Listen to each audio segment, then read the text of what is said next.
কখন দুঃখী হই যখন আমরা অন্যের কিছু দেখে সেটাই করার চেষ্টা করি, এমন কিছু পাওয়ার চেষ্টা করি যেটা আমার হাতের নাগালেই নেই। এরকমটা আমার সাথেও হয়েছে, তবে মনকে বুঝিয়ে একটু শান্ত করেছি। যদি মনকে সংযত করে রাখতে পারো তাহলে সবকিছুই আনন্দের লাগবে, আর সেই বড় স্বপ্নটাও একদিন হয়তো পূরণ হয়ে যাবে। তবে কি দরকার বলো তো অন্য লোকেরটা দেখে চলার, অন্য লোকের মতন বাঁচার? তুমি নিজের মতন বাঁচো না, দেখবে এর থেকে বেশি সুখ আর কোথাও নেই। একটা কথা সবসময় মনে রাখবে, ভগবান সবাইকে কিন্তু সবকিছু দেন না। কোকিলের সুর সুন্দর, তবে তার কাছ থেকে রূপ কেড়ে নেওয়া হয়েছে। ময়ূরের রূপে আমরা সবাই মুগ্ধ হয়ে যাই, তবে তার গলার সুর কিন্তু কেড়ে নেওয়া হয়েছে। ধনী ব্যক্তি টেবিল সাজিয়ে খাবার দাবার নিয়ে বসলেও তারা খেতে পারে না হজমের অভাবে। গরিব মানুষের খিদে পেলেও দুমুঠো খাবার পায় না। এই তো জীবন।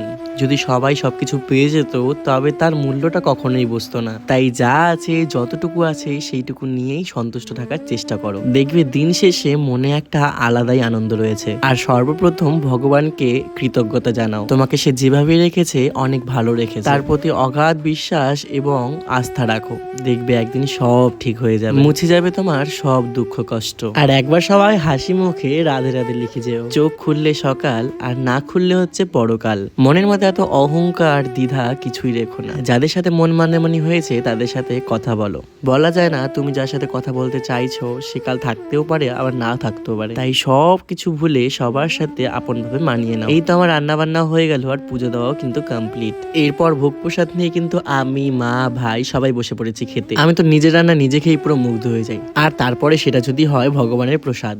আমার ব্লগটি তোমাদের কেমন লাগলো অবশ্যই কিন্তু কমেন্ট সেকশন জানিও।